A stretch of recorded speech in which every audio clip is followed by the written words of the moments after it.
The Indian smartphone market under 30,000 rupees is volatile. Hardware ages quickly, and buyers desperately want a device that won't become obsolete in 24 months. That brings us to the Samsung Galaxy F70 Pro, launching on August 3rd. It enters this crowded segment with a very specific, aggressive guarantee: 6 years of software and security updates. This timeline comparison shows how unusual that is for this price bracket. While industry-standard mid-range support typically terminates around 2029, the F70 Pro's support track stretches all the way out to 2032. That single promise completely changes how we evaluate this phone. It shifts our focus away from chasing immediate benchmark scores and forces us to look strictly at long-term endurance. To make that endurance possible, Samsung equipped this mid-ranger with some genuinely high-end hardware. You are getting ultra-fast UFS 3.1 storage and a massive 6,000 mAh battery. But Bose premium parts required severe budget cuts elsewhere. Instead of the crisp 1.5K display becoming popular at this price, you get a standard FHD Plus panel, and the secondary lens is reduced to a basic 5-megapixel ultra-wide. This component breakdown chart shows how extreme the compromises are. You have flagship-tier memory and battery directly alongside budget-tier cameras and display resolution. It is a deeply unbalanced hardware profile. Which leaves us with a central dilemma. Is the F70 Pro the ultimate phone to buy and hold for a half-decade, or does it overcharge you for memory while under-delivering on the screen and camera quality you use every day? Let's start with that memory hardware. Samsung included LPDDR5X RAM alongside those UFS 3.1 storage speeds. The immediate benefit for you is responsiveness. Application load time near instant, and background app management is exceptionally smooth when switching between tasks. The problem is the processor sitting next to it.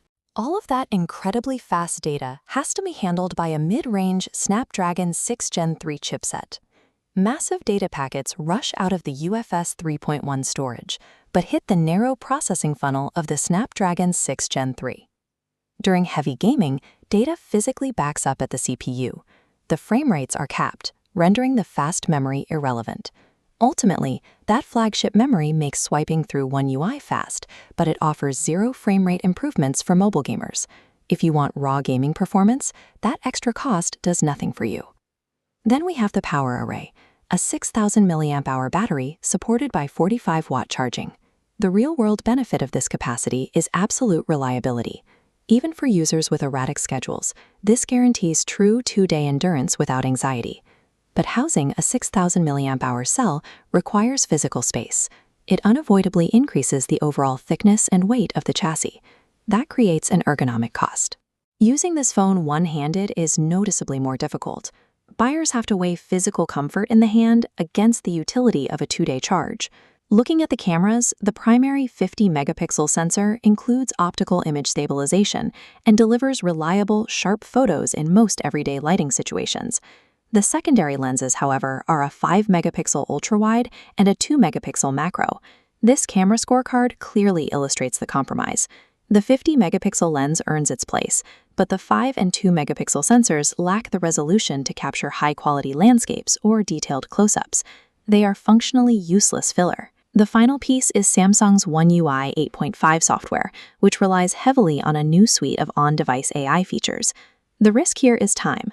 Running complex AI features on a Snapdragon 6 Gen 3 might work adequately today, but expecting this hardware to process 2030's AI models is a serious gamble. The 6-year security updates will definitely keep the phone safe to use until 2032. But asking this chip to handle continuous, advanced AI updates will likely result in severe stuttering by years 4 and 5. This brings us to the pricing structure.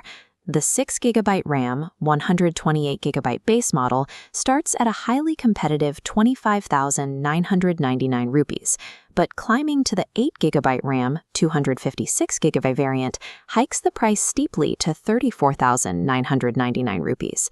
This return on investment chart plots where your money goes. The base model hits the high-value quadrant, while the top tier drifts into overpriced territory. Add the competition, and it's obvious. At 35,000 rupees, you can buy genuine flagships with vastly superior processors.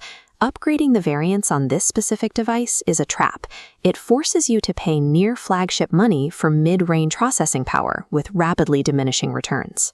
If you are a spec optimizer who needs high frame rates, or a mobile photographer requiring versatile, high-resolution wide-angle lenses, you will find this phone deeply frustrating.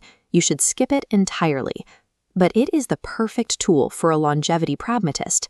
If you are a student or a gig worker who prioritizes battery life above all else, this phone fits your exact needs. This decision tree maps it clearly.